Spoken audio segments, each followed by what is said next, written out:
애플사가 FBI의 기술 개발 요청을 거부해서 전 세계인의 지지와 공감을 얻고 있잖아요. IT 시대의 사생활과 개인정보 문제는 정말 심각한 문제입니다. 헌법의 풍경이라는 이 책에 나오는 것처럼 국가를 괴물로 만들 수도 있어요. 지금. 그래서 IT 시대의 사생활과 개인정보는요, 내가 잘못 안 하는 건 그만이지 라고 생각하십니까, 여러분? 나와 내 친구가 전화 통화를 하는 것, 나와 우리 부모님이 됐건, 가족이 됐건, 혹은 애인이 됐건, 혹은 직장 상사 동료, 누군가 1대1의 전화 통화를 누군가가 듣는다면, 그것도 기관의 이름으로, 국민 세금으로 운영된 국가 기관의 이름으로 공무원들이 듣는다면 여러분 좋으십니까? 나는 잘못한 게 없으니까 들어도 괜찮아?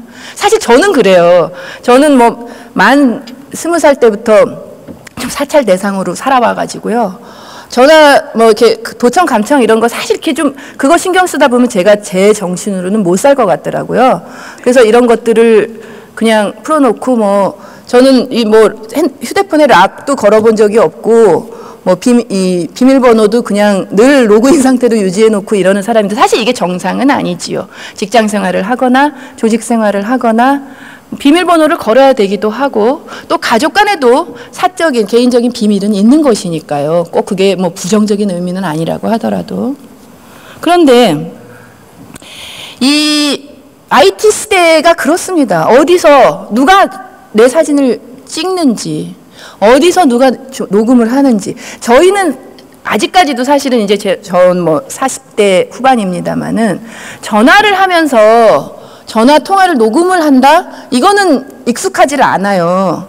그래서 그냥 이러고 있다가 어떤 이야기를 했더라 그러면 녹음을 해놓지 그랬냐 그러면 후회하기도 하고 그런 세대인데 지금은 요즘 국회 출입하는 젊은 기자들이나 이렇게 연령대가 좀 젊어졌어요. 20대, 30대 초반.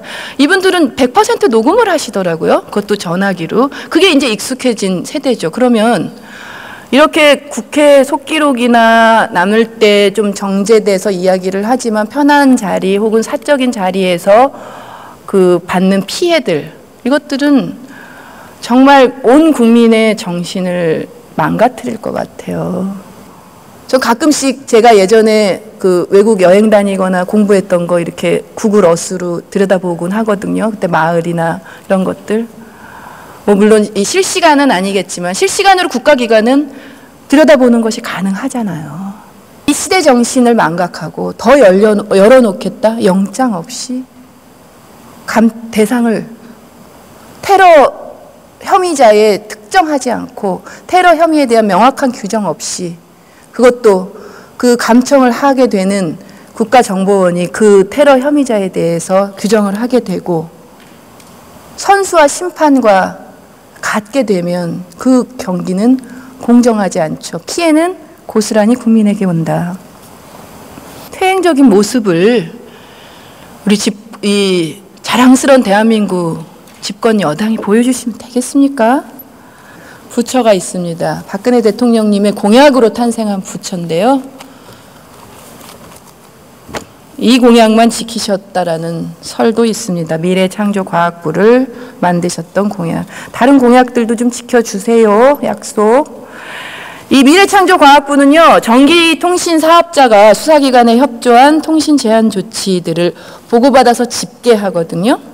그래서 이제 제가 이 자료를 좀 받아봤는데요. 저 깜짝 놀랐습니다. 검찰과 경찰과 국정원과 군 수사기관 이렇게 이제 통신 정보를 제공해요. 유선전화, 이동전화, 여러분 들고 다니는 이동전화, 인터넷 등 이렇게 3가지 분류로 제공을 합니다. 일단 통신 제한 조치, 즉 감청을 도청 감청 이것을 협조 요청을 한 것이 매년 늘어나고 이건 뭐 범죄의 어떤 현황에 따라 다르기 때문에 뭐 매년 늘어나는 이런 수치는 중요하지 않겠습니다만은 꾸준히 2011년에는 7,167건이 있었고 2012년에 6,087건, 2013년에 6,032건. 검찰은 뭐 한 자릿수고 경찰은 두 자릿수고 국정원은 많네요. 세 자릿수. 그러니까 100단위 혹은 네 자릿수 1000단위 이렇게 되네요.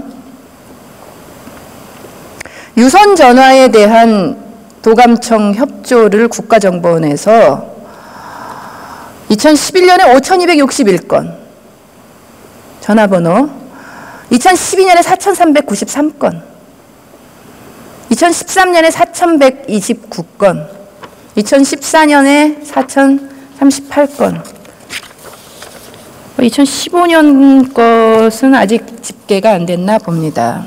그런데 검찰, 경찰, 군 수사기관 등에서는 뭐 한 자릿수, 두 자릿수의 협조 요청을 받고 있어서 실제로 이 5,000건, 6,000건에 달하는 대부분은 국가정보원에서 요청을 하는 것이다. 지금도 하고 있다라는 점들이고요. 통신사실 확인 자료 제공 현황, 통신 자료 제공 현황도 구별을 하고 있어요. 확인 자료를 제공한 것은 뭐 일일이 말씀드리기가 어려워서 나중에 자료를 요청하시면 드리도록 하고요. 일단 이렇습니다. 합계만 좀 말씀드릴게요. 제가 숫자에 1,000만 건이 넘는데요. 2014년에 유선전화, 이동전화, 인터넷 등의 통신사실 확인 자료를 검찰과 경찰과 국정원과 군수사기관 등에 제공한 건수는 전체 1,000만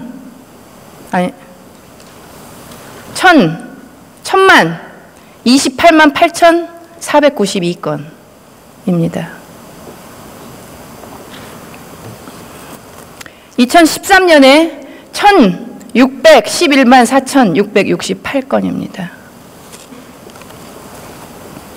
2012년 공교롭게도 대통령 선거가 있었을 때네요. 2,540만, 죄송합니다. 제가 숫자에 좀 약해서 2,540만 2,617건. 이렇습니다. 통신 자료 제공 현황을 보겠습니다. 이것도 뭐 2011년에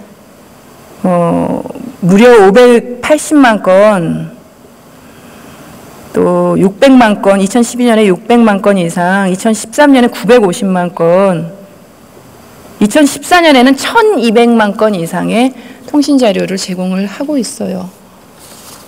우리나라 인구 대비해서 생각을 해보세요. 뭐가 부족해서? 이거 지금 굉장히 과합니다. 국가기관의 지금의 이 힘도 과하다는 거죠. 뭐가 부족해서? 뭐가 어려워서? 도대체 이분들은 무엇을 얻고 싶을 것일까요? 국가정보원에 엄청난 권한을 주고 얼마나 더 많은 자료를 제공받아야 테러를 막을 수 있을까요?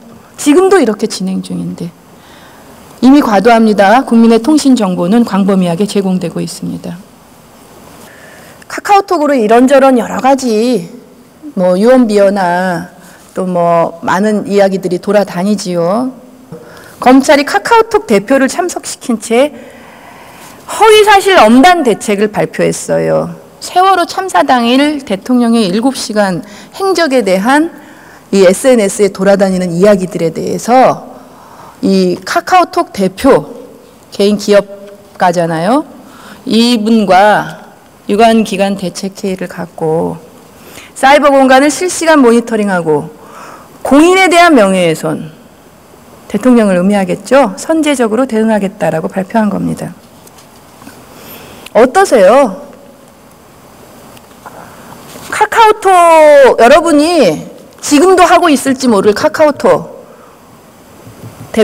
간부가 검찰의 사이버 검열 강화 유관 회의에 참석했다라는 사실만으로도 많은 국민들이 카톡 대화 내용이 감시될 수 있다. 이때부터 사실 텔레그램을 망명이 시작된 건데, 그래도 한국 사람은 카톡이 좀 한국적이죠. 메뉴나 여러 가지. 그래서 저도 카톡을 버리지 못하고 있는데, 그 이후에 실제로 3,000명의 단톡방, 단체 카톡방이요, 압수수색된 사건이 알려졌습니다. 이것은 제가 작년 국정감사 때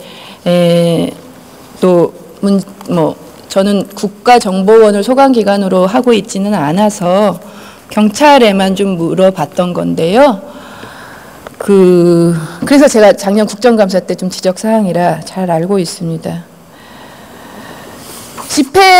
세월호 집회에서 연행 구속되면서 카톡이 이제 압수수색이 됐는데, 이때 카톡 압수만으로 모두 47개의 단톡방에서, 47개는 굉장히 많이 갖고 계시네요, 이분은. 근데 이제 카카오톡 같은 경우는 막 이렇게 끌려 들어가잖아요. 저의 의지와 무관하게.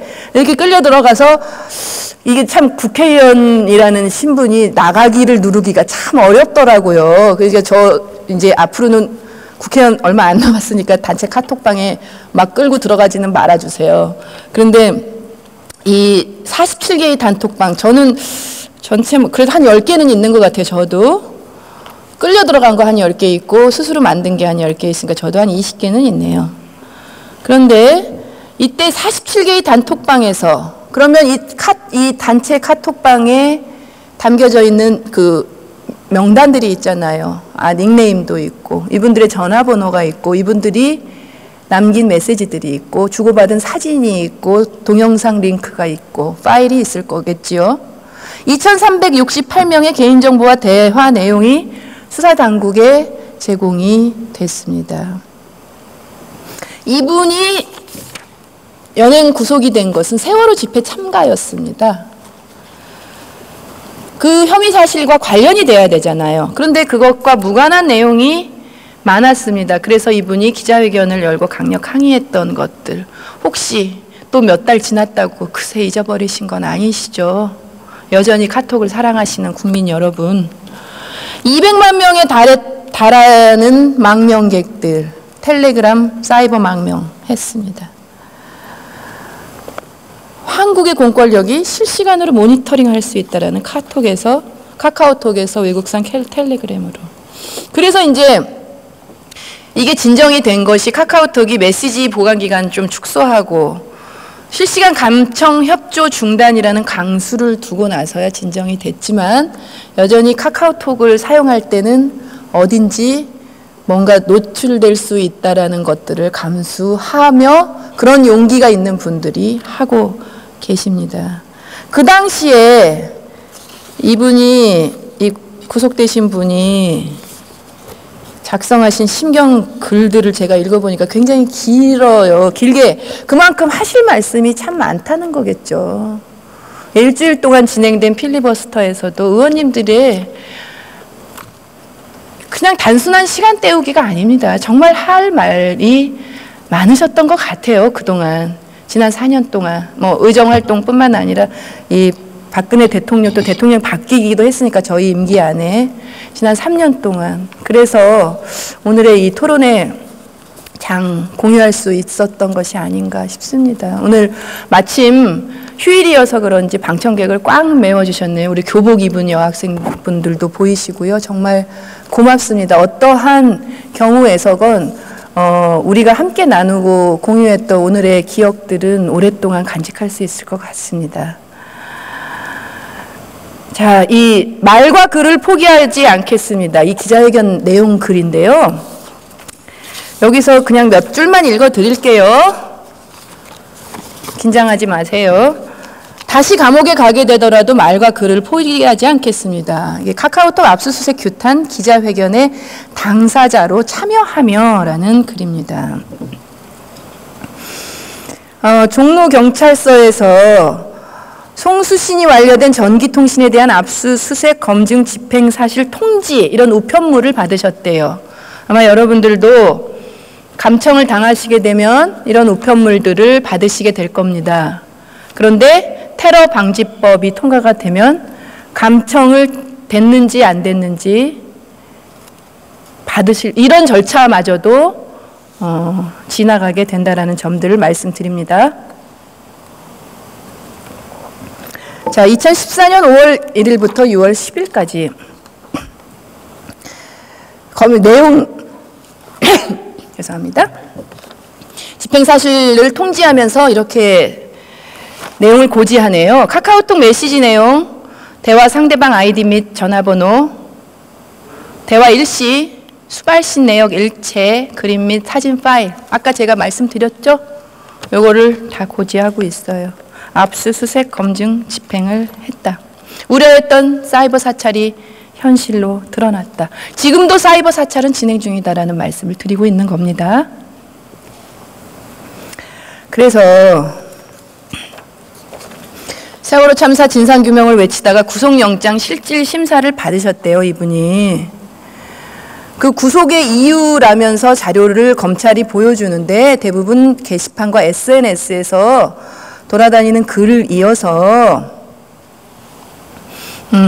페이스북, 이분의 페이스북을 찾아보기는 너무 쉬운 거. 야, 검찰이 너무 쉽게 수사했네요. 앉아서 구글링으로 페이스북 담벼락 가져오고 트위터나 블로그는 다른 분들 거 갖고 와서 이게 문제입니다. 한동안 게시판과 SNS에 글을 남기지 않았습니다. 자기 검열이거든요.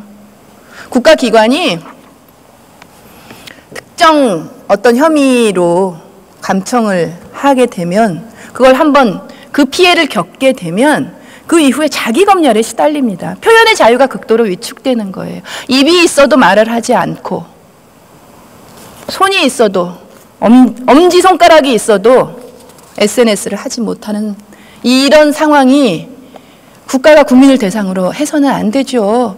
국가는 국민을 행복하게 만들어줘야죠. 국민의 생명과 재산을 지켜줘야죠. 이 멘탈도 국가가 책임을 져줘야죠. 행복하게. 우리가 사는 이유가 행복하기 위해서잖아요. 그런데 글을 올릴 수가 없다. 무서운 공포감입니다. 새로운 IT 시대에 찾아온 새로운 시대 공포감이죠. 차라리 신체적 두들겨 맞는 게 낫다고 생각할 수도 있어요. 어디서 누가 하는지도 모르는 채 다는 것보다. 남산 지하 밀실에서 예를 들어 두들겨 맞는다, 고문을 받는다 하면 그 수사관과 1대1로 접하잖아요. 눈을 보잖아요. 이건 그것도 아니고 너무나 무서운 시대가 찾아올 것입니다. 자, 나의 생각을 표현하는 것이 범죄가 되는 것을 상상해 본 적이 없고 여러분은 있으십니까? 내 생각을 내가 표현하는 게 왜 범죄가 됩니까? 그렇죠? 다른 이들과 소통할 자유 정도는 누리고 있다고 믿어왔습니다. 막상 제가 한 말과 글이 저를 가두는 재판의 주요 증거 자료로 등장하는 걸 경험하면서 이런 환상은 처참하게 깨졌습니다. 저의 또 무언가가 파헤쳐지고 조사당하고 있다는 의심을, 너무나 싫은 이 느낌을 온몸이 기억하게 만들며 이미 이분이 병이 드셨습니다. 누가 치유할 겁니까? 이 병을 누가 치유할 거냐고요. 앞으로 너무나 많은 대한민국의 환자들이 속출하게 될 겁니다.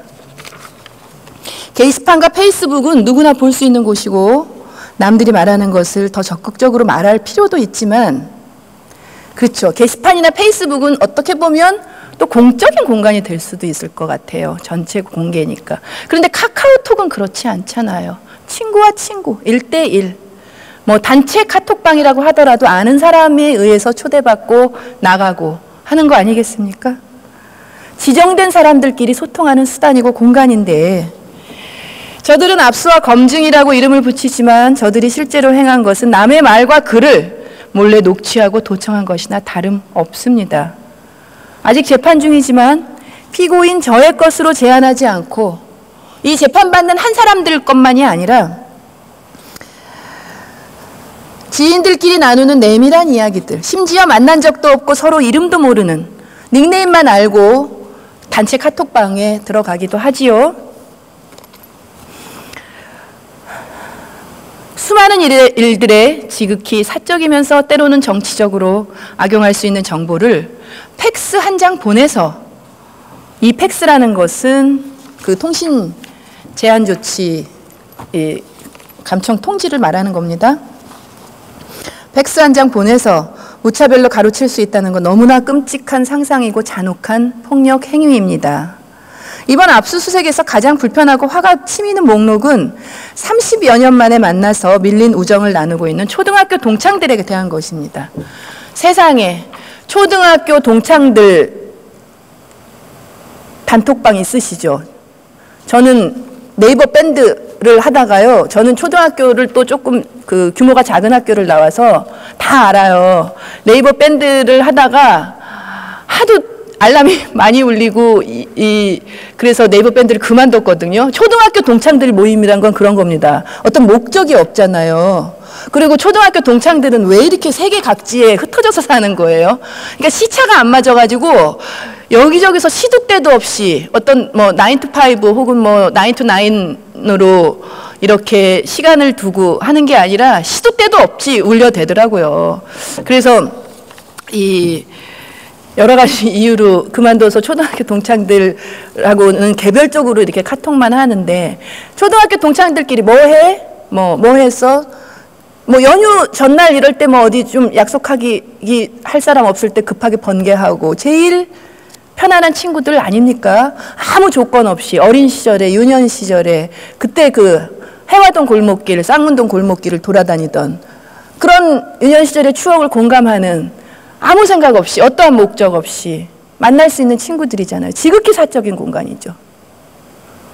때로는 남편 욕도 하고, 때로는 아내 욕도 하면서, 부부싸움 얘기도 하면서, 자식 자랑도 하면서, 누구 눈치 보지 않고 부모님 안부도 물을 수 있는 그런 초등학교 동창들의 단체 카톡방입니다. 대부분 어떤 청소년들의 부모인데, 아무래도 청소년 자녀가 있으면 세월호 참사에 매우 깊이 공감하고 통감하고 모두가 죄인인 심정으로 살았습니다. 세월호 참사의 교훈과 진상규명에 대해서 토론도 하셨답니다. 초등학교 동창들.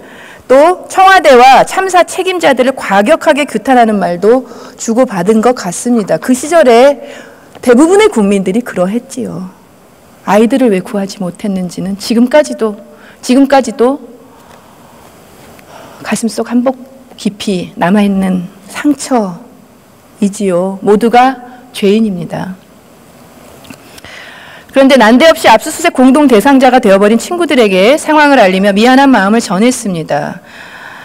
친구 하나 잘못 둔 탓으로 여기지 않고 어떻게 함께 대응해야 됐는지 묻고 있는 벗들이 가슴 벅차게 자랑스럽습니다. 기가 막힌 소식이라며 분노하고 무서운 세상이라며 믿기지 않는다는 댓글도 보입니다. 앞으로 더 무서워집니다.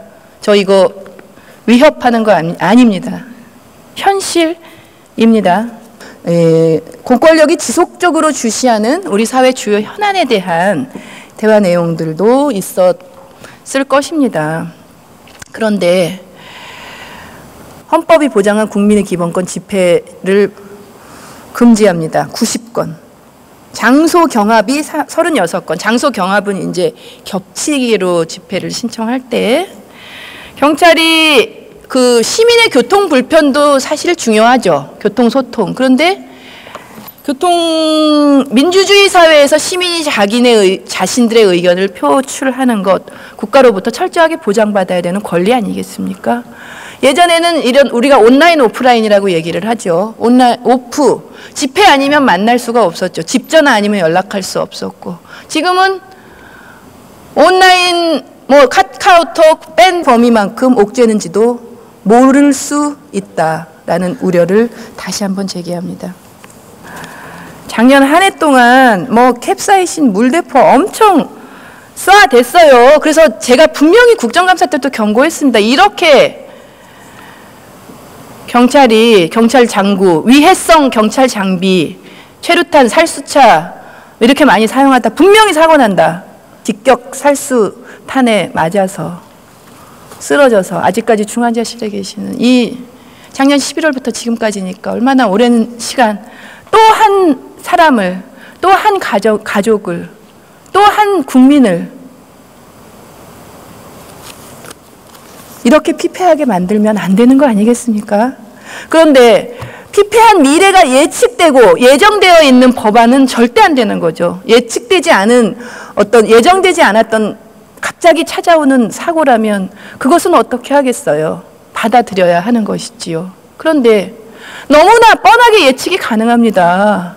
국민 여러분들께서 스스로 저항하고 스스로 아예 SNS 일체 끊고 휴대폰 끊고 두문동으로 들어가지 않는 이상 여기는 이것은 도저히 피할 길이 없습니다. 잘못하지 않으면 될 거 아니냐고요? 무차별적으로 아까 말씀드렸잖아요. 밴드 지인 한 명당 16,000명까지 사찰이 가능합니다. 이것이 사이버 시대입니다. 이제 시대가 바뀌었어요. 고문과 폭력과 사찰이 달라졌다라는 거예요.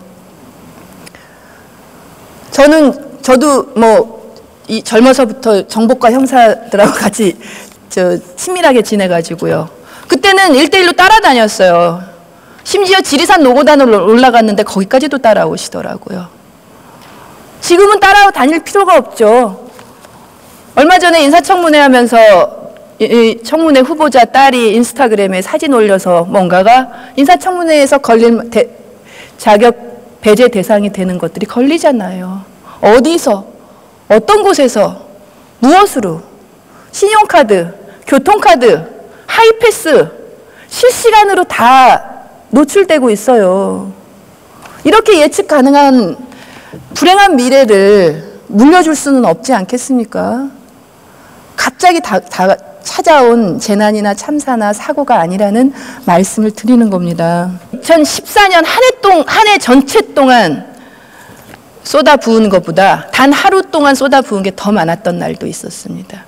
그러다 보니까 결국은 이렇게 국민의 기본권을 침해하다 못해 국민의 생명을 위협하고 있잖아요. 이래서 국가의 공권력이 중요한 겁니다. 그러다 보면은 또 잠시 주춤했다가 국가 권력은 또 뭔가 국민 위에 군림하려고 하면은 안 됩니다. 공무원은 국민 전체에 대한 봉사자다.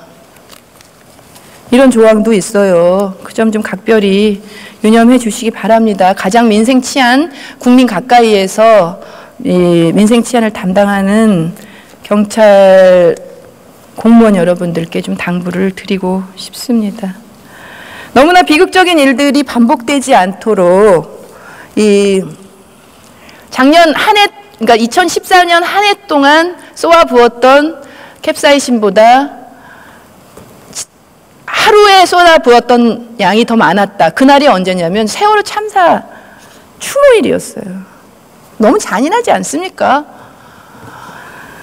비극적인 일이 반복되지 않도록 세월호 참사 기억하고 그렇게 자발적으로 모인 시민들 같이 울어주고 같이 분노하고 자식 잃은 슬픔에 대해서 공감하고 아직도 수습되지 못한 실종자들에 대해서 힘이 돼주고 그러기 위해서 만난 그 집회에 법에도 눈물이 있다고 했습니다. 그 눈물을 최루탄 캡사이신 맞고 쏟아 부어야 되겠습니까? 어떻게 2014년 한 해 동안 2014년에는 그럼 집회가 없었습니까? 있었습니다. 그 한 해 동안 사용했던 캡사이신 양보다 세월호 추모일 단 하루에 쏟아부었던 양이 그렇게 많을 수가 있습니까? 물론 이런저런 이유들은 있겠죠. 집회의 내용이 달라졌다거나 격해졌다거나 그러나 그것도 어느 정도가 있다고 저는 생각합니다. 이날 경찰력도 어마어마하게 됐고요. 이렇게 정부가 공권력을 통해서 국민의 입을 막고 눈과 귀를 가리고 기본권을 제한하고 또 집회의 자유는 물론 인권을 탄압하는 일에 열중하고 있으면 안 되겠습니다. 작년처럼요. 99년에요. 이 국정원 휴대전화 불법 감청 의혹이 불거졌습니다. 이때 국민 여러분 안심하시고 통화하십시오라는 광고, 신문 광고가 게재됐습니다. 법무부, 행정자치부, 정보통신부 당시에 국가정보원 4개 부처 명의로요. 감청이 불가능하다라는 내용이었거든요. 그런데 2005년 국가안전기획부입니다. 당시 안기부 엑스파일 사건 당시에 안기부는 통신사 중계기 부착용 감청 장비를 운영했습니다. 어떻게 이렇게 거짓말을 합니까? 국가가 국민을 대상으로. 이러면 안 돼요. 거짓말하면. 카스라는 직접 감청 장비를 개발 사용했음이 드러났습니다. 이때 당시에 김승규 국정원장 대국민 사과 성명 발표합니다. 그동안 부인해왔던 휴대폰에 대한 감청 기술과 관련해서 기지국을 중심으로 반경 200m 이내, 도청 대상을 정점으로 120도 범위 내에서는 도감청이 가능하다. 아마 드라마에서 보는 뭔가 그 봉고차 같은 곳에서 200m 반경 안에 뭐 이렇게 감청하는 그런 장비일 수도 있겠네요. 저는 뭐 이 부분에 대해서는 잘 모르겠습니다만 정보당국의 휴대폰 도감청을 사실상 시인했어요. 자체적으로 장비 개발해서 휴대전화 도감청 해왔다. 그런데 지금 새누리당에서 국정원이 직접 감청하는 것이 아닙니다. 법원으로부터 받은 사전 허가서를 통해서 통신사로부터 자료를 건네봤습니다라는 부분을 확신하실 수 있다면 좋겠네요. 노동조합 정당 가입 탈퇴, 정치적 견해도 민감정보에 해당합니다. 건강, 성생활 등에 대한 정보, 유전 정보, 범죄 경력 자료.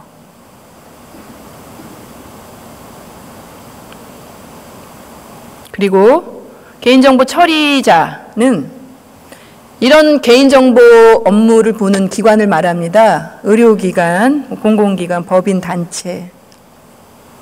그런데요, 2014년에 개인정보보호 실태조사 결과 보고서를 보면은요, 개인정보 처리자에 해당하는 민간 업체들이, 와, 저 깜짝 놀랐어요. 356만 8,600개예요. 그래서 개인정보보호위원회와 행정자치부가 펴낸 결과 보고서니까 이건 믿어야 되겠죠. 이 민간 업체는 어떻게 개인정보를 수집하냐면요. 홈쇼핑, 학교, 병원 기록 이런 것들, 이 민간 업체에서 수집된 정보들이 아무런 요건 없이 제한 없이 국가정보원에 제공되는 그 내용이 지금 이 테러방지법 9조 3항과 4항에 들어있어요. 이걸 어떻게 하겠어요? 위치정보 또 있습니다. 위치정보, GPS, 와이파이 잘 아시죠? 저는 아까 제가 도감청은 별로 신경 안 쓴다고 그랬잖아요. 정신 건강을 원만하게 건강하게 하기 위해서. 그런데 위치 정보는 조금 항상 꺼놓기 안 켜요. 위치는 조금 불안하더라고요. 저도 이제 약간 그런 건 있는데 지금 이 위치 정보가 더없이 중요한 개인 정보를 부상하고 있잖아요. 어디서 누구를 만나 무엇을 하는지 알 수 있는 개인 정보인데 이 위치 정보에 대해서도 아무런 목적이나 법원의 허가 등 요건에 제한 없이 국가정보원에 제공하도록 하였다라는 이 비극적인 법안에 대해서 국민 여러분들께 다시 한번 강조해서 말씀드립니다. 법치 국가입니다. 법에 의해 지배되는 나라. 그래서 법에 의해 대한 지배, 법은 만인 앞에 평등해야 된다라는 건 뭐 당연하고요. 임의에 의한 지배, 공포, 불의, 핍박의 어려움을 이겨냈던 용기 있는 국민들의 저항의 힘으로 만들어졌어요. 임의에 의한 지배라는 건 이런 겁니다. 저놈의 당장 목을 쳐라. 사극에 많이 나오죠. 그러면 칩니다. 어떤 근거도 없이. 이유도 모른 채. 마음에 안 들면. 일본 호텔 납치해서 바닷물에 수장시키려고 합니다. 이 김대중 납치 사건 중앙정보부에 의해서 행해졌던 이런 임의에 의한 지배는 역사적, 법적 정당성과 정통성이 없는 것이죠. 제가 오늘 3월 1일 3.1절이고 해서 좀 그 역사 속에 또 중앙정보부에 의해서 공작으로 희생되셨던 분, 여러분들이 좀 아실 수 있는 장준하 선생이라고 이제 75년에 약사봉 등반길에서 실족사했다. 그런데 이제 나중에 그 의문사 진상규명위원회에서 조사 불능이 나왔지만 사체를 검안한 의사들의 기록이나 나중에 그 두개골, 저희가 19대 국회 임기 중에 있었던 일들이기 때문에 말씀드리는 거예요. 이걸 제가 2012년 국정감사 때 왜냐하면 과거사 문제 관련해서 행정자치부가 소관을 하기 때문에 그때 제기를 한 문제인데요. 혹시 의장석에 정의화 국회의장님이 계신가요? 우리 신경외과 의사 출신이시고 이때 당시에 장준하 선생의 그 두개골에 대해서 또 언급해 주신 것도 있고 해서 오늘 그냥 중앙정보부 전부 길게는 안 할 거고요. 이게 이제 중앙정보부는 60년대 후반부터 장준하 선생의 동향을 매일 면밀히 파악하고 자료화해서 관리하거든요. 그 장준하 선생의 죽음에는 의문이 많고 실제로 계획적인 살인으로 보는 것이 합당하다라는 이 보고서도 있거든요. 의문사 특별법에 의해서 만들어졌던 기관이요. 그런데 이 중앙정보부가 매일 면밀히 파악해서 자료를 관리했어요. 사망 일주일 전에도 장준하 선생이 광주 무등산을 등반할 계획이라는 정보를 입수해서 중앙정보부 광주지부에 동태 파악해서 보고하라는 지시를 하명한 날이 있고, 그런데 사망 당일 행적만 전무하다. 이게 의문이죠. 정말 없거나 있었는데 없어졌거나 누군가 은폐하고 있거나. 1960년대 후반부터 박정희의 정적이었던 장준하 선생의 동향을 매일 면밀히 파악해서 자료화했는데 왜 하필 사망 당일에 정보 보고 하명 관련 자료가 없을까요? 그리고 그 당시 사망 관련 자료 한 장 정도의 보고서가 전부 다 이게 당시의 정보 수집 행태나 이런 거 봤을 땐 좀 믿기 어려워요. 그런데 뭐 현재도 추가 자료가 있을 것으로 보이지만 뭐 정보기관의 특성상 거부했다고 합니다. 자료 검색 등 조사에 응할 수 없고 자료 제출을 거부할 수 있어서 진실 접근에 어려움이 있는데 저는 이렇습니다.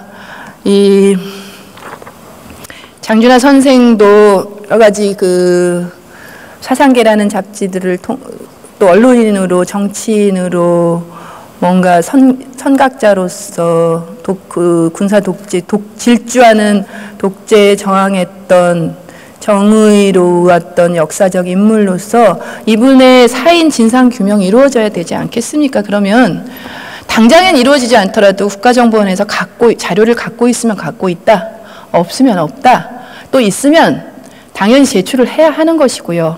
관련 법령에 의거해서 뭔가 감추는 게 있으면 안 되지 않겠습니까? 이런 일들이 있으니까 우리가 국가정보원이라는 기관에 전폭적인 신뢰를 보내거나 전폭적인 권한을 주기에 매우 어려움이 있다라는 점들을 몇 날 며칠에 걸려서 계속 말씀드리고 있는 것입니다.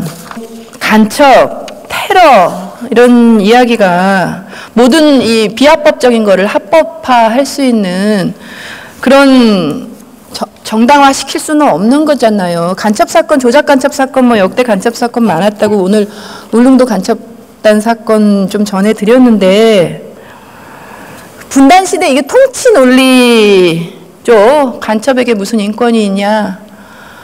간첩 석방하라니 당치도 않다. 그런데 우리의 안보를 심각하게 위협했던 진짜 간첩들이요. 대한항공 폭파범 김현희 단 하루도 수감된 적이 없어요. 이건 어떻게 된 것일까요? 스스로 북한에서 난파 간첩이라고 인정하고 우리 군과 총격전까지 벌였던 부여 간첩 김동식이라고 있습니다. 잠수함 타고 침투했던 무장 간첩 이광수라고 있습니다. 이 사람들 푹 안 됐고 재판 안 받았습니다.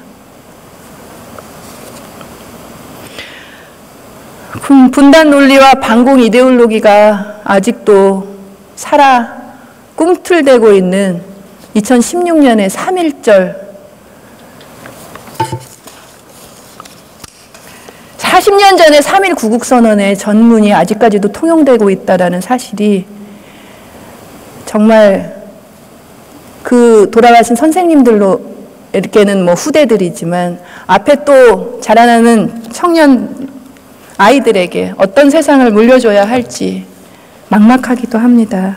그런데 멀쩡한 사람, 그저 살아가던 생활인을 간첩으로 만들고 불순분자로 만들고 요시찰인으로 만들고 종북으로 만들고 잡아가고 때리고 심지어 죽이고 파괴하고 그 사람들 해당 당사자뿐만 아니라 가족까지 평생 감시하고 동네에서 살지 못하게 하고 이런 정상적인 삶을 망가뜨려 놓는데 이 테러 방지법이요. 아이러니하게 법이라는 이름으로 그것을 어쩌면 합법화시켜 정당화시킵니다. 대통령 마음대로 권력자 마음대로 국민을 핍박하고 올가매려는 시도입니다. 다시 그 고통스러운 시대. 과거도 청산이 안 됐고 지금까지 무수히 많은 조작 사건, 장준하 선생의 사망 진상 규명도 안 됐는데 자료 제출조차 거부하는데 이 기관에게 그 고통스러운 시대로 다시 돌아가자고 할 수 있을까요? 40대 여성 국회의원에게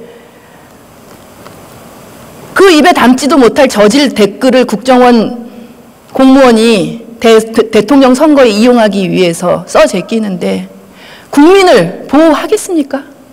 보호할 수 없습니다. 이런 것들의 재반 안전장치가 있을 때의 테러방지법 다시 논의되어야 한다고 생각합니다. 제가 모두의 헌법의 풍경이란 책에 대해 말씀을 드렸잖아요. 국가는 언제든 괴물이 될 수 있다. 국가 권력이 법에 의해서 제어되지 않을 때 국가는 오히려 국민을 억압하고 평화를 파괴하는 괴물이 될 수 있다는 거거든요. 법은 최소한의 안전장치라는 거예요. 국민에게 봉사하고 국민을 보호하는 역할에 충실하도록 통제하는 수단일 뿐. 이 테러 방지법은 국가가 스스로 괴물이 되겠다고 하는 법이라는 점을 말씀드립니다. 헌법의 풍경이라는 책을 꼭 권해드립니다. 우리 이 괴물이 되어가고 있는, 이미 되었을지도 모르는 되려고 하는 이 국가에 맞서는 좀 이상하죠. 사실 국가가 보호해야 될 국민인데요. 국민이 국가와 맞서서는 안 되는 것이죠. 그러나 국민 스스로를 지켜주지 못할 때 이 지킴이의 도구로서 책을 한번 좀 읽어보시기 바랍니다. 제가 잠깐 소개해 드릴게요. 하나의 이념으로 몸을 던진 사람들 국가에 대해서 얘기할 때 자기 이념과 배치되는 국가들의 범죄만 주로 예를 든다는 겁니다. 그러니까 뭐 좌파는 뭐 극우 독재자들의 범죄, 나치 독일만 예를 들고 우파는 뭐 북한이나 소련, 캄보디아 등 이런 얘기를 하는데 한쪽의 진실만 얘기하면 국가폭력 문제가 단순한 이데올로기 문제로 오해받을 수 있지만 좌우 어느 쪽에 주도되든지 국가는 늘 괴물이 될 위험을 지니고 있다 하면서 이 히틀러의 예를 드는데요. 총통직, 43살의 나이로 총통직을 쟁취한 아돌프 히틀러는 취임하고 일주일 되기 전에 국회에서 긴급명령을 통과시킵니다. 그래서 공산당이 소유한 모든 빌딩과 출판사 몰수하고 평화주의 포방하는 단체 해산시킵니다. 취임 후 한 달도 안 돼서 국회의사당에서 조작이 된 것으로 추측되는 방화가 발생해요. 바로 그날 또 다른 긴급명령을 들고 대통령을 방문합니다. 그래서 그 다음 날부터 제2차 대전 종전시까지 나치의 그 근간을 이루었던 긴급명령입니다. 여기에 언론, 출판, 집회, 결사의 자유를 비롯한 모든 기본권을 폐지합니다. 박정희 시대의 긴급조치와 비슷합니다. 항구적 비상사태 대처하기 위해 법치주의 포기한다는 내용 있고요. 보호구금제도 있고요. 그런데 처음에 이 주된 목표는 이거였죠. 유럽 전역에서, 독일에서 유럽 전역에서 공산주의자와 사회주의자와 평화주의자와 유태인을 박멸하는 데 있었습니다. 보호구금 필요한 사람들은 언제든지 재판 없이 수옥돼서 강제 수용소로 보내졌는데, 이제 엊그저께인가요? 이하경 의원님 읽어주셨던 시에도 나와 있는, 처음에 공산주의자들이 잡혀서 어디론가 사라졌을 때 사람들은 박수 쳤어요. 강력하게 잘 처단한다고. 그 중에는 사회주의자, 평화주의자도 있었던 거죠. 그리고 나서 사회주의자, 평화주의자들이 들어가기 시작했을 때 위기감 느꼈지만 이미 그때는 히틀러의 권력이 굳건하게 자리 잡은 뒤, 히틀러가 공산당, 노동조합, 사회민주당 이런 반대 세력 격퇴하는 데 소요된 시간 불과 3개월밖에 되지 않습니다. 그런데 이것이 과연 한 명의 정신 이상자 혹은 그를 수종하는 몇 명의 동조자들로 비롯된 것이 일까요? 그렇지 않습니다. 라는 거죠. 시스템이었습니다. 시스템. 이미 독일에는 50개의 수용소가 건설되어 있었어요. 제2차 대전으로 점령지가 확대되면서 수용소는 독일을 넘어 유럽 전역으로 확대됩니다. 이 수용소와 동유럽의 숲속에서 학살된 유태인만 600만 명으로 추산됩니다. 소련군 포로들, 집시, 지적장애인, 정신질환자, 동성애자, 사회주의자, 기타 다른 이유로 학살된 모두 합치면 1100만 명이 넘습니다. 이 끔찍한 학살극, 미친 사람 한 사람, 그의 추종자가 벌인 것이 아니에요. 소수에 의한 광란의 잔치라기보다는 근본적으로 완벽한 시스템의 승리였습니다. 유태인을 끄집어낸다. 이거 어떻게 끄집어냅니까? 유태인이라는 건 이제 이 어떤 혈통의, 그 다음에 신앙, 유대교를 믿고, 그 다음에 이스라엘 혈통 문제잖아요. 근데 뭐 유럽에서는 꼭 우리도 단일 민족이라고 막 얘기를 하지만 뭐 꼭 그렇지만은 않은 것도 같지만 뭐 동양 사람 비슷하게 생겼고 서양 사람 비슷하게 생겼고 이렇게 저렇게 종교도 유태교 뭐 오래전 개종할 수도 있는 거죠. 그러면 외모도 구별이 안 되는데 유태인들을 쪽집게 뽑아내서 IBM과 홀로코스트라는 책이 있습니다. 여기에는 IBM의 최신 기술이 있었다. 나치가 유태인을 색출하고 분류하고 강제 추방하고 수용소를 학살하는데 히틀러라는 미친 한 사람과 그의 추종자 때문이 아니고요. 데마고그 홀레리스라고 불린 펀치카드와 카드 분류 시스템이 그 기술이었습니다. 독일에서만 약 2000대가 팔렸고요. 유럽 전역에서 수천 대가 활용이 됐고 유태인을 수용한 주요 강제 수용소마다 빠짐없이 설치돼서 이 유태인 학살의 최고 공신이었다. 즉 IBM이 단순히 기계를 만들어서 판매한 것이 아니라 특별히 나치의 요구에 의해서 제작해주고 유지 보수해주고 기계를 사용할 나치 장교를 훈련시켰다라고 폭로했어요. 이 IBM은 주로 인구 센서스 기계 만들면서 성장한 기업인데 미국 인구조사청과 특허청에서 능력을 인정받았던 공학도였습니다. MIT에서 기계공학을 가르치기도 했던 이 미국인 발명가 허만 홀레리스에 의해서 설립된 회사인데, 이때 이제 이 이스라엘 비밀 첩보부 모사드라고 있죠. 모사드에 의해서 예루살렘에서 잡혀와가지고 아르헨티나에서 잡혀서 예루살렘에서 재판받은 아돌프 아이히만이라는 사람이 있습니다. 이미 오스트리아에 도착했을 때 엄청난 분량의 카드 분류 작업이 돼 있더라. 너무나 많은 사람들이 카드 분류 작업을 하고 있더라. 이거 목격했다 이렇게 진술했어요. 이미 주요 정보가 그 당시에 카드화가 돼 있었다. 그러니까 미국 인구조사청이 인구 센서스에 활용할 기계를 사용했던 펀치 카드 시스템이 유태인을 분류하는 데 쓰여졌다는 거죠.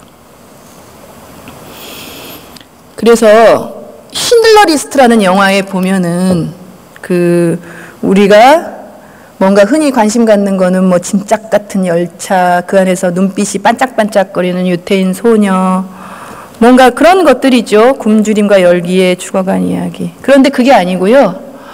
홀로코스트를 공부하는 학자들은 그 이동 시스템에 대해서 연구를 한다고 합니다. 그 열차의 이동 시스템이요.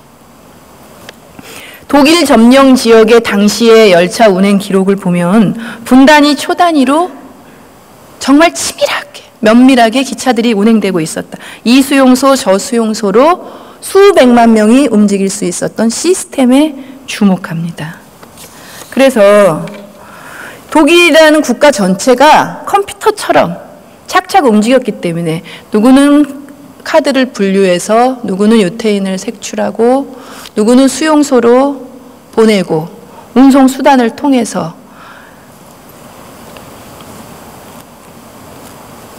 시스템, 컴퓨터처럼 움직였기 때문에 이루어진 일이었습니다. 이 독일 사람들은 법률과 행정 시스템을 철저하게 신뢰하잖아요. 그러니까 의사는 의사 할 일을 했던 거예요. 법률가는 법률가가 할 수 있는 일을 했던 거고 각자의 위치에서. 그러나 저 위에서 어딘지 모르는 곳에서 포괄적으로 시스템에 의해서 지휘했던 곳이 있었다. 지적 장애인들 안락사 시킬 때 법원에서 반드시 허가받아서 안락사를 시켰어요. 그런데 여기에 서명한 판사들, 저는 그게 안락사에 사용할지 몰랐습니다. 라고 진술했지만 묵시적으로 동참한 것이죠. 이게 중요한 거예요. 이 컴퓨터처럼 조직됐던 나치 독일의 이야기. 국가가 우리에게 얼마나 위험한 존재일 수 있는가를 보여주지요. 어떤 개인의 범죄 혹은 조직의 범죄도 국가가 괴물로 돌변하면 전 국민을 이 펀치 카드에 입력을 해놓고 누구 아침에 버스를 탈 때 교통카드, 오후에 점심 먹고, 요즘은 소액 결제도 다 신용카드로 하잖아요. 정보 관리가 다 되는 거예요. 나는 개인이지만. 여기에 법에 의한 통제를 제한을 하지 않으면 안 됩니다. 외형상 법으로 보이는 지배가 아니고요. 정말 정의에 합치되는, 국민의 이익에 부합되는 법에 의한 지배가 되는 나라가 돼야 합니다. 법이라고 다 법이 아니죠. 나치 독일의 법률가들의 법은 법의 탈을 쓴 불법이었던 거죠. 그래서 이것은 악의 도구이지 국가를 지켜내지 않습니다. 괴물이 된 국가 권력의 폐해, 우리나라도 만만치 않은 경험 갖고 있어요. 제주 4.3 사건 진상규명 희생자 명예회복에 대한 특별법, 이것도 저희 안전행정위원회 소관 법안이라서 제가 잘 알고 있습니다. 이때 이제 제주 4.3 사건 때 직접 접하지 않으시면 순이 삼촌이라든지 제주 4.3 사건을 다룬 소설들 많이 있고 진상 보고서들이 있는데요. 대충 피해자가 25,000명에서 3,000명, 이 피해자를 추산할 수 없는데 이게 조사 결과가 충격적이에요. 이 민간인 학살극을 주도했던 사람들은요, 그 국가 권력이나 무장 공비가 아니라 국가 권력을 후원을 등에 업은 토벌대였어요. 월남한 서북청년단, 대동청년단, 민보단, 일반인이었어요. 이 사람들이 이 제주도를 공포의 섬으로 만들었던 거죠. 살인, 고문, 강간, 방화. 그래서 이 나중에 뭐 무장 공비들의 소행으로 책임이 전가됩니다. 근데 이때 4.3 사건 군법회의가 열렸거든요. 1948년 12월과 1949년 6월에. 여기에 대한 소송 기록은 전혀 남아있지 않아요. 장준하 선생 사망 기록이 국가정보원에서 매일 동향 체크를 했는데 남아있질 않아요. 재판은 거쳤죠. 울릉도 간첩단 사건 정상적인 재판 과정 거쳤습니다. 그런데 애초부터 고문과 협박에 의한 자백을 그냥 그대로 인정했습니다. 그래서 이것은 법의 탈을 쓴 불법 행위죠.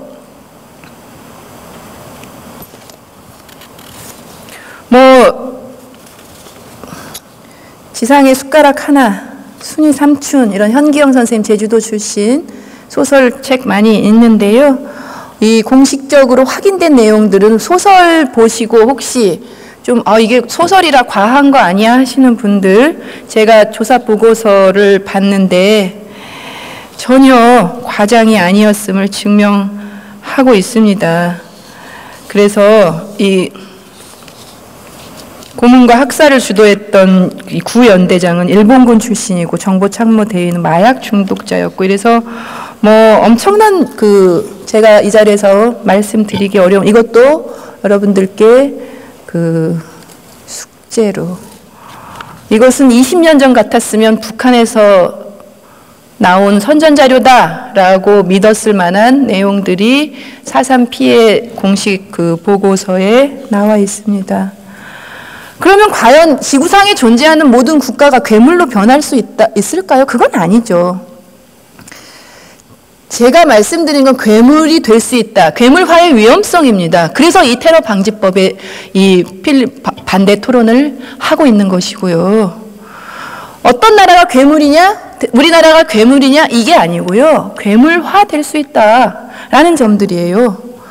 국가의 범죄가 사실 대부분의 선한 사람들 속에 소수 독재자들의 권력욕, 또 소수 그들에게 복종하는 어떤 봉사자들의 협력, 이런 것들로 현실화가 돼가는 거죠. 정신 나간 사람들 몇 명으로는 절대 이런 거대 범죄가 이루어질 수가 없어요. 그래서 이 국가의 어떤 소수의 독재자들의 야욕, 이들은 또 절대 권력을 지녔거든요. 민주주의 국가, 자유민주주의 국가의 핵심 권력을 특정인에게 권력을 과대하게, 특정 기구의 권력을 과대하게 주면 그것은 민주주의 국가가 아닙니다. 그리고 분명히 법에 의해서 제한받고 국익, 여기서의 국익은 특정인의 국익이 아니고요. 국민을 위한 커다란 보호 법익입니다. 최근 30년간, 20년간 점진적인 민주화의 길을 걸어왔습니다. 우리나라는요. 우여곡절 많았지만 시민과 시민의 자유와 권리가 점차 증진돼 왔음은 틀림없어요. 그래서 이런 믿음이 등장했죠. 옛날처럼 무자비한 군사 독재 정권, 쿠데타, 중앙정보부, 밀실, 고문, 폭력 없을 거야. 이런 믿음이 자리하게 됐습니다. 물론 그런 건 없을 수 있습니다. 그런데 새로운 독재의 위험 앞에 우리는 노출되어 있는 거예요. 발가벗겨집니다. 아까 말씀드렸죠. 아침에 교통카드 체크하고 점심 먹으면서 짜장면값 신용카드로 계산합니다. 고속도로 운전하고 서울에서 어딘가의 행선지, 고속도로 톨게이트를 지납니다. 몇 시간 걸렸는지 이동거리 계산해서 과속까지도 체크할 수가 있습니다. 비행기를 타든 열차를 타든 시각이 다 점검이 됩니다. 그리고 휴대전화 사용합니다. 일상에서, 국민의 일상에서 잡히지 않을, 누군가의 감시망에 잡히지 않을 것이 없어요. 단 하나도 없어요. 지금 그런 새로운 국가가 괴물화될 수 있는, 독재의 위험성이 생길 수 있는 그런 시대에, 지금 시대의 이 테러 방지법은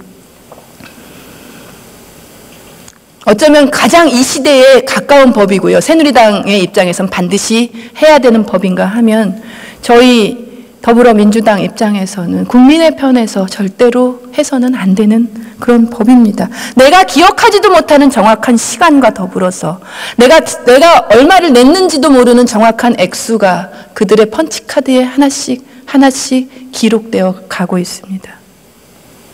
현금을 쓰면 노출 안 된다고요? 은행 계좌 다 볼 수 있어요. 현금은 계좌에서 나올 거잖아요.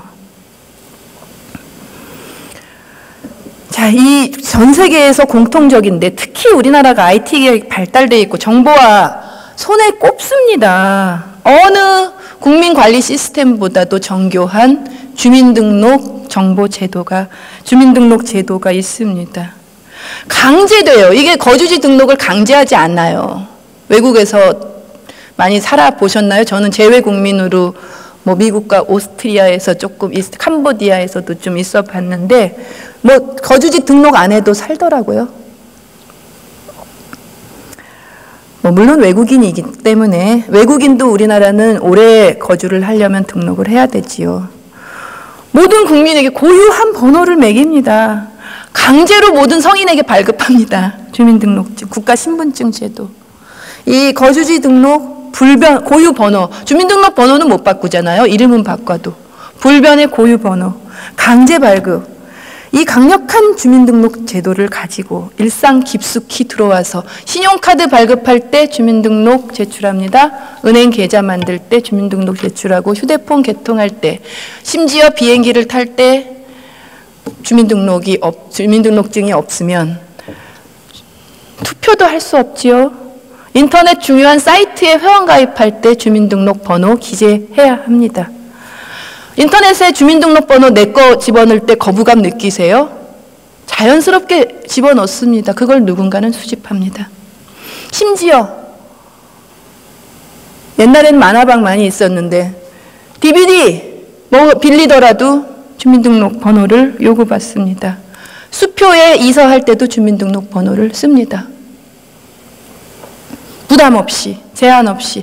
이런 정보가 누군가에게 악용될 수 있다는 거죠. 이런 경험은 없으세요? 인터넷 사이트에 회원가입했는데 이미 다른 사람 명의로 가입돼 있더라. 혹은 언니 이름이나 엄마 이름, 아빠 이름, 오빠 이름으로, 형 이름으로 그 주민등록 번호로 다른 사이트 가입해 본 경험 있으시죠? 전 있습니다. 그런데 이런 어딘가에서 무차별 휴대전화 메시지가 날라오고 카톡이 날라오고 우편물이 날라오면 이런 것들 정보가 새고 있다라는 거예요. 그런데 지금 날로 발전하는 컴퓨터 성능이 이 다양한 정보, 이 수많은 사람들의 다양한 정보를 무제한적으로 집적을 가능하게 만드는 겁니다.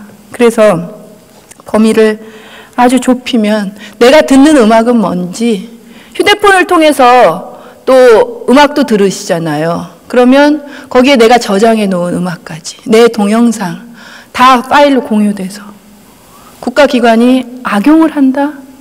그런 일은 없어야 되겠지만 국가가 그렇게 이 괴물화될 가능성이 너무나 많은 시대를 우리는 살고 있습니다. 과거에는 총과 칼, 고문으로 이런 철권 통치가 독재를 상징했다면 이제는 정보에 의한 독재가 가능해진 시대입니다. 얼마든지 그들이 원하지 않아서 그렇지, 원한다면 여러분의 소비 패턴, 취미생활, 생활 리듬, 정보, 좋아하는 것, 싫어하는 것 다 알 수 있습니다. 어느 동네를 많이 다니는지. 그래서 만인에 의한 만인의 감시의 시대가 지금 됐어요. 자, 비밀 없이 깨끗이 살면 되잖아. 뭐가 무서워? 이러는 분들도 혹시 계시겠죠. 죄 안 짓고 살면 되지 통제받는 사회가 뭐가 달라지나?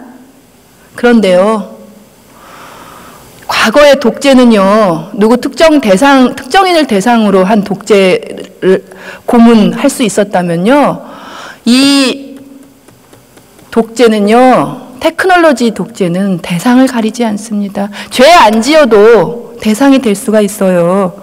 주체도 뚜렷하지 않습니다. 통제 사회가 지금 오고 있는데 이 테러 방지법을 통해서 너무나 많은 국민의 개인 정보와 유출되고 집적되고 악용될 소지를 제거하지 않고 지금 이 기술 문명이 아주 편리하죠. 휴대폰으로 버스도 타고 또 결제도 하고 그러면 얼마나 편합니까? 매우 위치 추적도 해서 올리기도 하고 사진도 올리고 이걸로 SNS도 하고 전화도 걸고 휴대폰 하나로 모든 게 다 해결되는 세상에서 휴대폰만 감청하면 다 알 수 있는데 얼마나 편안한 시대예요. 내가 편한 만큼 내가 효율성이 있는 만큼 어떨 때 지금 휴대폰 없이 살 수 있으세요? 이 편리함, 이 효율성 거부할 수 있습니까? 정말 두 운동 들어가서 사실 수 있으세요?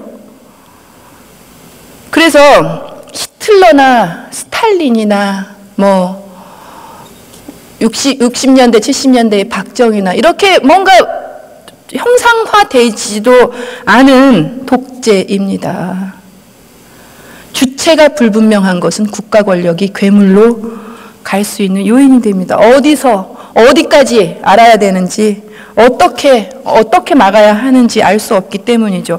이전에 상상도 하지 못했던 독재 권력이 출현할 수 있는 최적기일 수 있습니다. 그렇기 때문에 이 법안이 나왔을 가능성이 있다고 생각합니다. 절대 반대합니다.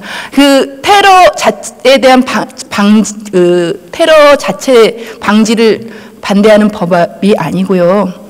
독소 조항, 국민의 기본권을 제한할 수 있는 독소 조항에 대해서 충분히 지금까지 그래 오셨듯이 새누리당 의원님들, 원내대표님들께 간곡히 호소드립니다.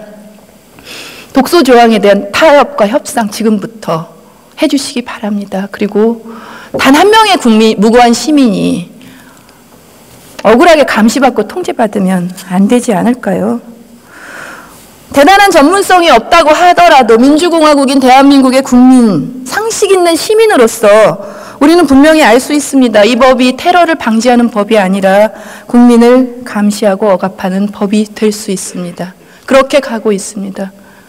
국가를 괴물화하려는 시도입니다. 법의 탈을 쓴 불법입니다. 괴물로 변하는 국가가 악의 도구인 것, 우리는 알고 있고 알 수 있습니다. 아무리 국회에서 타협이 사라지고 힘센 통치자가 윽박 지른다고 해도요, 저항하고 이야기하고 말해야 합니다. 잘못된 권위에 순응할 것이 아니라 이것은 아니다, 이것은 멈춰야 한다라고 말할 수 있어야 합니다. 새누리당 의원님들 지난 4년 의정활동 속에서 정말 저는 그 빈말은 못하는 사람입니다. 진심 존경하고 또 대화와 협상을 통해서 국민을 위해서 노력해 주신 점 잘 알고 있습니다. 새누리당 의원님들께 호소드립니다. 이 나라를, 이 국가를 괴물로 만들 수 있는 가해자, 방관자 되지 말아주시고 권력의 도구 되지 말아주십시오. 의원님들이 피해자가 될 수도 있습니다. 대통령의 말이라고, 대통령의 명령이라고 무조건 따르는 거수기 국회의원 자존심이 있잖아요. 저희가 국민의 대표 입법기관이고 한 분 한 분 헌법기관이고, 이것이 과연 옳은 것인지, 세상에 대화와 협상이 없는 국회 권위를 더 이상 떨어뜨리지 말아주십시오. 삼권 분립의 대한민국입니다. 견제와 균형의 한 축을 이루어야 돼야 됩니다. 법안을 만들고 예산을 심사하는 국회의 품위와 품격 더 이상 떨어뜨리지 말아주시고, 헌법기관으로서의 본분과 역할, 그리고 곧 국회의원 총선거가 다가오는데 선거운동도 하셔야 하지 않으십니까? 테러방지법, 우리나라 나의 삶을 파괴하는 거대한 실험장 만들 수 있습니다. 우리가 속한 공동체를 망가뜨리는 트로이의 목마가 될 것입니다. 이 나라가 우리의 삶이 괴물이 되지 않도록 해야 합니다. 정말 참담하고 안타깝습니다. 절차적 민주주의 지켜지지 않고 우리 과거의 민주정부 이어지면서 예전처럼 이 나라가 독재 시대로 가지 않겠지, 괴물로 가지 않겠지, 다시는 그런 불의한 권력이 득세하는 세상이 없겠지 했던 저의 순진함에 정말 반성합니다. 신성한 민의의 전당인 이곳 대한민국 국회에서 우리의 미래와 비전과 발전, 가치와 성장을 논의해도 부족합니다. 그런데 이 박근혜 정권과 다수당, 새누리당 집권 여당이 과거로 국가를 돌리려는 이런 만행을 저지해야 되는 상황이 정말 슬프고 참담합니다. 앞으로 나아가야 되지 않을까요? 가중되는 국제 경쟁, 엄혹합니다. 국제 정세도요. 모든 나라들이 미래 전략에 골몰하고 있는데 이 분단된 비극의 대한민국에서는 뒤로 가고 있는 나라 가까스로 붙잡고 있습니다. 우리 아이들과 젊은이들의 미래, 어르신들의 노후 고민해야 됩니다. 100세 시대. 저 올해로 만으로 47인데요. 100세 시대니까 아직까지 30것 이상 더 살아야 된다고 합니다. 지금까지의 삶이 아무리 힘들었어도 앞으로 우리가 서로 통합의 시대, 화합의 시대, 결국은 뭔가 국회에 등원하면서 저는 대한민국이 나가야 될 길, 분단된 비극의 대한민국에서 통일 조국, 어떤 그려야 될 미래에 대해서 치열하게 토론하고 또 경쟁하고 싶은 그런 바람들을 가졌었습니다. 그런데 그 바람들을 얼마 가지 않아서, 며칠 지나지 않아서 접어야 했어요. 저 농담으로 규모거리 3년, 벙어리 3년 살았다고 이야기합니다. 오늘 좀 길게 하고 있어요. 처음입니다. 실체 없는 마녀 사냥의 희생양이 됐습니다. 마녀 사냥 아세요? 유럽 중세의 마녀 사냥. 일단 마녀의 손발을 묶는 것부터 시작해요. 그리고 물에 빠뜨립니다. 물에 빠지면요 무죄고요. 물에 빠지지 않고 살아나오면 유죄입니다. 결국 이렇게 해도 저렇게 해도 죽습니다. 그게 마녀 사냥이에요. 미래지향적인 이 팽개치고 국민을 겁주고 통제하고 종북으로 몰고 여성 국회의원한테 국가정보원 공무원이 험악한 댓글 달아대고, 제가 대통령 선거가 수요일에 있었거든요. 지난 대통령 선거가. 일요일 아침 주말에 저는 좀 지방 다니면서 시골에 경북에서 민주당 후보를 얼마나 찍겠냐 많은 경북에 우리 이완영 의원님의 지역구, 그날 이완영 의원님도 만났어요. 경북 칠곡의 이 외관 시장에서 아줌마들하고 춤추면서 선거운동하고 있었거든요. 노란색 잠바 입으면서. 일요일 오전이었어요. 갑자기 실시간 검색어로 임수경이 1위에 올라가더라고요. 그날부터 일, 월, 화, 수 선거운동 접고 있었습니다. 아무것도 안 했는데 실시간 검색어 1위로 임수경이 왜 올라갔을까요? 오늘처럼 이 필리버스터를 하는 것도 아닌데 칠곡 외관시장에서 이완영 의원님하고 사진 찍은 것도 있습니다. 개입한 겁니다. 국가정보원이든 국가정보원에서 운영했던 시발단이든 어떤 모종의 개입을 했던 것이죠. 무수히 많은 마타도어 앞에서 20년 넘게 싸워왔는데 국회의원이 되는 순간 저는 오랫동안 사회인으로 있으면서 뭔가 좀 이 개인의 삶을 살 때는 다가오지 않았던 것들이 국회의원 4년 동안 참 여러 가지 일들이 스쳐 지나갑니다. 이것이 이 국민을 겁주고 통제하고 뒤집어 씌우는, 어쩌면 괴물이 될 수 있는 이 최적기를 맞이한 권력이 자신의 권력을 연장하기 위한 어떤 조작하고 과거로 회귀하는, 이렇기 때문이거든요. 마지막으로 로버트 케네디 동생, 로버트 케네디 대통령의 동생이죠. 법무부 장관 지내셨던 분. 이분이 대통령 경선에 참여할 걸 선언하면서 한 연설을 여러분들과 좀 함께 논의하도록 하겠습니다. 왜 우리는 이런 연설을 이 소중한 기회에 대한민국 국회 민의의 전당에서 할 수는 없는가 하는 아쉬움에서 어쩌면 제가 이 마지막 그 발언이 될 수도 있기 때문에 19대 국회에서의 국회 본회의장에서의 발언이 저는 이 로버트 케네디의 연설과 같은 내용을 국회에서 한번 해보고 싶었습니다. 그래서 마지막으로 좀 해보겠습니다. 너무도 오랫동안 우리는 물질적 풍요를 쌓는데 몰두했고 그 앞에서 개인의 존엄성과 공동체의 가치를 포기해 왔습니다. 우리 국민 총생산량은 한 해 8천억 달러가 넘습니다. 이건 이제 48년 전에 로버트 케네디가 한 연설이에요. 여기에는 대기오염, 담배 광고, 시체가 질비한 고속도로를 치우는 구급차도 포함됩니다. 우리 문을 잠그는 특수 자물쇠, 그것을 부수는 사람들을 가둘 교도소도 포함됩니다. 미국 삼나무 숲이 파괴되고 무섭게 뻗은 울창한 자연의 경이로움이 사라지는 것도 포함됩니다. 네이팜탄도 포함되고 핵탄두와 도시폭동 제압용 무장 경찰 차량도 포함됩니다. 우리 아이들에게 장난감을 팔기 위해 폭력을 미화하는 텔레비전 프로그램도 포함됩니다. 그러나 우리 국민 총생산은 우리 아이들의 건강, 교육의 질, 놀이의 즐거움을 생각하지 않습니다. 공부의 토론에서 나타나는 지성, 우리 시의 아름다움, 결혼의 장점, 공무원의 청렴성이 포함되지 않습니다. 우리의 해악이나 용기도, 지혜나 배움도, 국가에 대한 우리의 헌신이나 열정도 포함되지 않습니다. 간단히 말해 그것은 삶을 가치 있게 만드는 것을 제외한 모든 것을 국민 총생산은 측정합니다. 이 연설 어떠세요?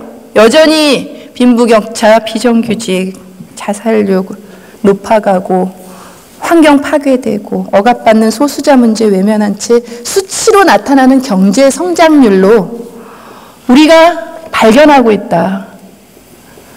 우리 사회는 아무 문제가 없다. 이렇게 알리바이를 만들어내고 있는 것입니다. 우리 정말 문제 없나요? 우리 괜찮으신가요? 여러분의 아이들은 괜찮으세요? 부모님은 괜찮으세요?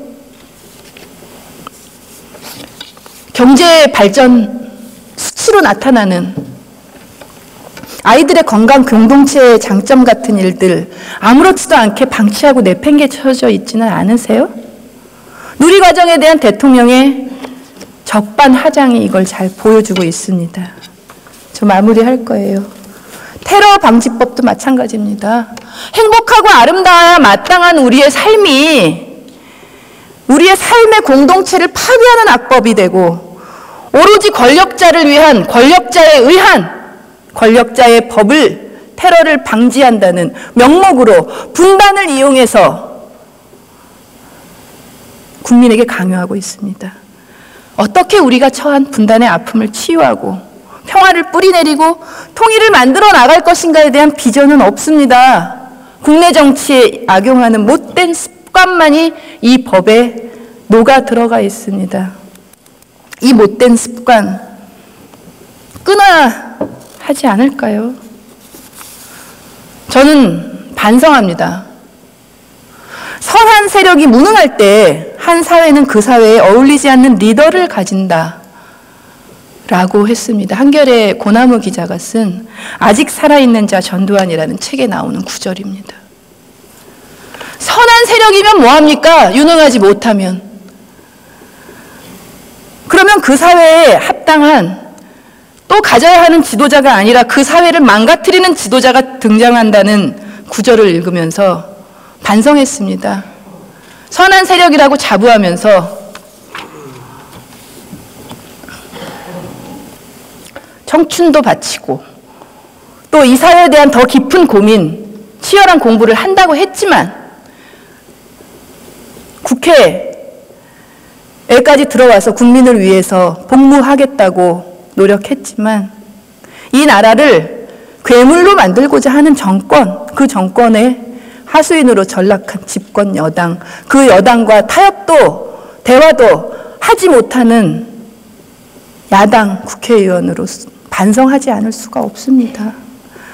진실과 정의의 선한 개념들을 믿습니다. 그런데 그 과정에서 국민들이 실제로 고통받고 있는 현실을 지난 4년 의정 활동하면서 너무나 생생하게 목도했어요. 그리고 기관의 자료로 확인을 했고, 국민을 왜 괴롭히고 나라를 망가뜨리는 세력이 왜 이분들이 승리하는지 전 늘 의아스럽습니다.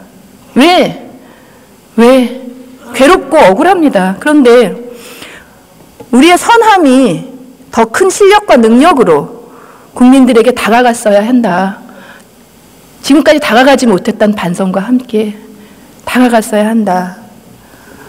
이렇게 생각합니다. 기대에 부응하지 못해서 정말 죄송한 마음이고요. 그러나 저희 더불어민주당 변하고 있습니다. 혁신하고 있고 몸부림치고 있습니다. 다소 눈앞에 못마땅하게 보이실 수도 있겠습니다만은 채찍질과 일방적인 비난은 조금 분리해 주시고 며칠 오랫동안 이 7일 넘게 고생해 주신 의원님들 말 한마디 또 어떤 이 법을 국민의 편에서 저를 위해서가 아닙니다. 저도 국민이기 때문입니다. 막아내겠다는 이 노력들 귀하게 여겨주시고 귀하게 써주시기 바랍니다. 그래서 앞으로 과거로 연어처럼 거꾸로 올라가지 말고 과거로 회귀하지 말고 우리 아이들, 어르신들의 노후, 밝은 미래를 위해서 좀 응원해 주시기 바랍니다. 우리가 사랑하는 대한민국과 민주주의와 시장경제의 발전 동시에 이루는 우리 자랑스러운 국민들이 우리에게 합당한 지도자를 가질 수 있는 정치, 우리 손으로, 국민의 손으로 실현시켜야 되지 않을까요? 애정 어린 눈빛으로 저희가 가는 길에 동참해 주시기 바랍니다. 저는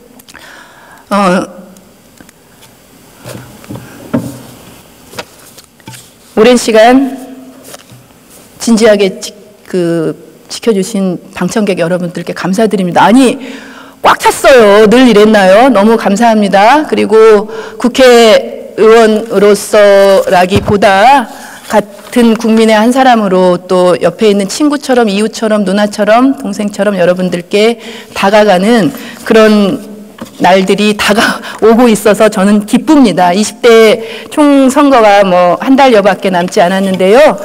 저는 비록 20대 국회에는 나오지 못하지만 다음에 혹시라도 국회 본회의장에 이 발언대에 서게 된다면 저는 야당 초선 국회의원이 아니라 여당의 재선 국회의원이 돼서 돌아오고 싶습니다.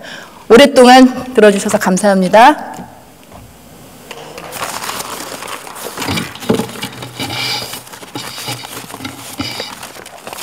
유승희 의원님 수고 많았습니다.